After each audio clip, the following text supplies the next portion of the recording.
여러분 반갑습니다. 여러분의 멘탈 전도사 천만쌤입니다. 이제 또 오후 시간이 다가왔습니다. 늦은 오후 시간인데 어떻게 잘 보내셨는지 모르겠어요. 오늘도 열심히 운동도 하고 밖에 나가서 또 차 한 잔도 마시고 하다 보니까 시간이 훌쩍 갑니다. 지금 나라가 지금 정치적으로 불안하죠. 정치 불안. 참 오랜만에 들어보는 단어네요. 정치가 불안해서 주식시장이 요동치고 있다고 하는 게 상당히 좀 황당스러워요. 좀 웃기기도 하고. 하여튼 리스크가 이게 대통령 리스크야, 대통령 리스크. 응? 대통령이 좀 뻘짓을 안 했으면 좋았을 텐데 왜 그런 행동을 해가지고 온 나라를 시끄럽게 만들잖아요. 응? 앞으로 이런 일이 없었으면 좋겠습니다. 뭔 생뚱맞게 무슨 계엄령인지 참 생각해도 진짜 알다 알다가도 모르겠어요. 진짜 왜 이런 일이 발생했는지도 모르겠고 누가 옆에서 펌프질을 한 건지 아니면 본인이 하자고 한 건지 하여튼 뭐 사과는 하긴 하던데 이게 뭐 단순히 사과해서 될 일이 아닌 것 같기도 하고 하여튼 나라가 시끄럽습니다. 해외에서는 대한민국을 좀 이상하게 생각할 겁니다. 요즘 그 주식을 보유한 그 외국인들의 그 비중이 높아요. 높은데 그 대한민국 그 국민 중에서도 외국 기업 같은 느낌을 갖는 그런 삼성전자가 잇따라서 그 외국인들이 그 집중 매도세로 진짜 국민주가 될 것 같아. 진짜 국민주. 이게 여러분 역설적인지 모르겠는데 이 국민주가 되면은 안 좋아요, 여러분. 솔직히 주가가 이 시원시원하게 올라가지 못합니다. 국민들이 많이 갖고 있으면은 이 별로 좋은 게 아니더라고요. 한번 곰곰이 생각해 보세요. 국민주 돼가지고 주가가 지금 시원시원하게 올라간 그런 기업이 없어요. 미국하고 이제 중국 간에 이제 무역 갈등이 좀 이제 심화되고 있잖아요. 그리고 기술 경쟁력 이게 좀 악화되고 있는데 하여튼 각종 대내외 악재에 시달리던 그런 상황에 이 계엄령 리스크까지 겹친 거예요. 계엄령 리스크가 겹쳐가지고 외국인 투자 비중이 50%까지 밑으로 떨어질 수 있다. 이런 리스크가 있는 거죠. 떨어질 수 있다. 그런 우려감이 나오는 겁니다. 지난 7월만 해도 그 56%를 넘어섰던 삼성의 외국인 보유 비중은 현재 51%로 낮아졌죠. 전문가들은 삼성전자가 앞으로 새로운 기술 경쟁력을 먼저 보여주기 전까지는 분위기 반전에는 성공하기 어려울 것이다. 성공하기 어려울 것이다. 그런 이야기를 하더라는 거죠. 한국거래소에 따르니까 지난 그 6일이죠. 삼성 주가가 54,100원, 외국인 보유 비중은 51.14%입니다. 51.14% 기록했는데 이 주가가 49,900원으로 연중 최저치를 기록했던 지난달 14일 날 보면 외국인 보유 비중은 51.72%였어요. 51.72%. 이 주가가 반등했잖아요. 좀 반등했는데도 외국인들의 비중은 오히려 0.58% 줄었더란 겁니다. 그만큼 외국인들이 계속 파는 거야, 지금. 삼성전자를 계속 패대기질 하고 있다. 이렇게 삼성의 외국인 보유 비중은 연초 54.05%를 기록을 했고, 지난 7월에 보니까 7월에 56%를 넘기기도 했지만은 그 이후로 외국인들의 매도세가 계속 이어지죠. 꾸준히 내려옵니다. 주가 반등에도 외국인 보유중이 계속 내려가다 보니 일각에서는 지난 2022년처럼 일시적으로 50%를 하회할 것이다. 그런 우려감도 있고 삼성은 외국인의 그 주식 보유 비중이 2022년 12월 6일이죠. 6일부터 이듬해 1월 11일까지 일시적으로 50%대 밑으로 떨어진 경험이 있어요. 그때 경험이 있다. 22년도 겁나게 안 좋았죠. 1년 내내 파는 거야, 1년 내내. 아주 징글징글했습니다. 그때 가장 최악의 한 해였죠. 이렇게 외국인들이 삼성에 대한 매도세를 지속하는 이유는 크게 두 가지입니다. 두 가지.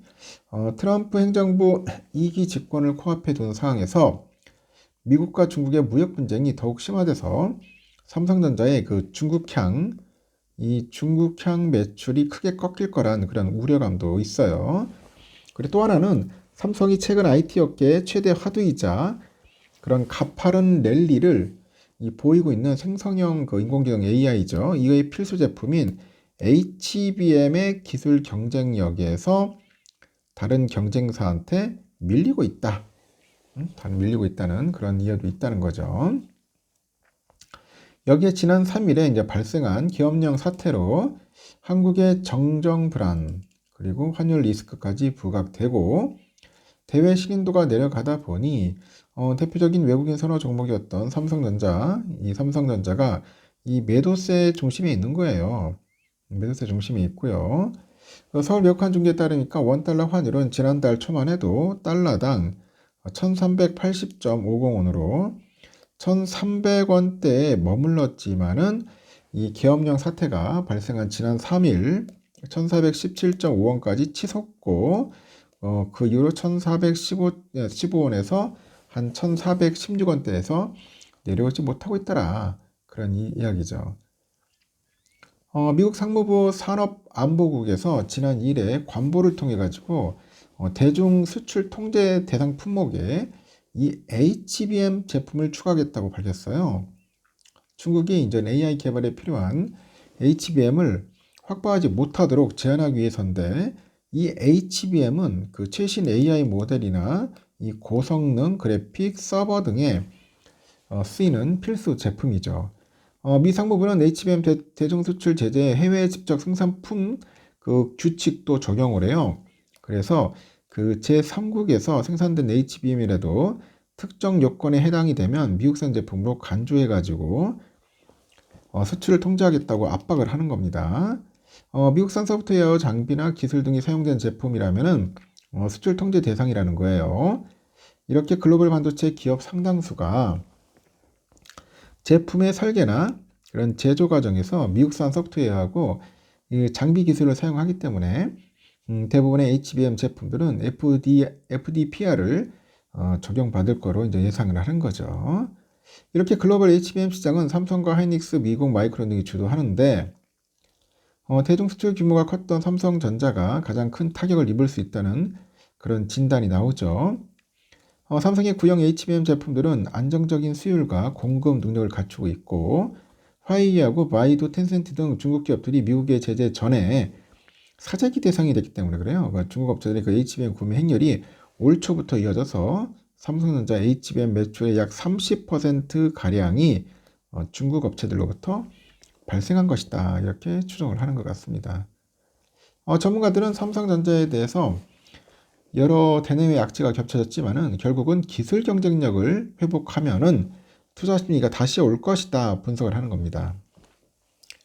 삼성은 생성형 AI 시장 촉발 전후 HBM 투자랑 기술 개발에서 경쟁사에 밀렸던 만큼 빨리 이제 기술 격차부터 해소를 해가지고 미래에 대한 불안감이 해소될 거라는 거죠. 이렇게 투자자들이 바라보는 삼성의 가장 시급한 과제는 뭐냐?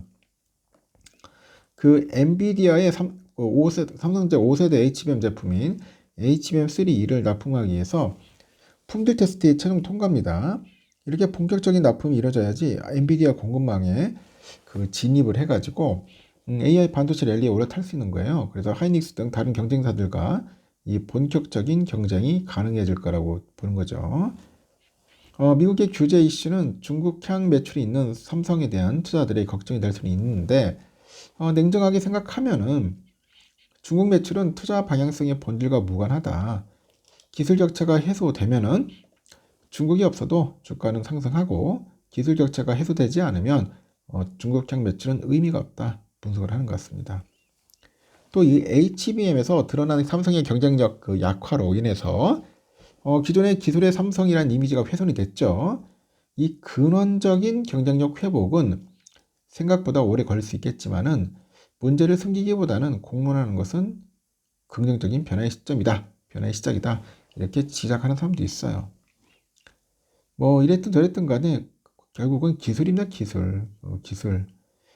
기술로서 승부수를 띄워야 돼요. 삼성전자가 HBM 기술만 제대로 갖추고 엔비디아 통과만 되면은 뭐 중국이 뭐가 문제 되겠습니까? 미국에다 팔아먹는 것만 해도 대단하죠. 잘 되겠죠. 근데 그게 안 되기 때문에 상당히 좀 힘든 것 같습니다. 하여튼 좋은 소식이 좀 빨리 들렸으면 좋겠습니다.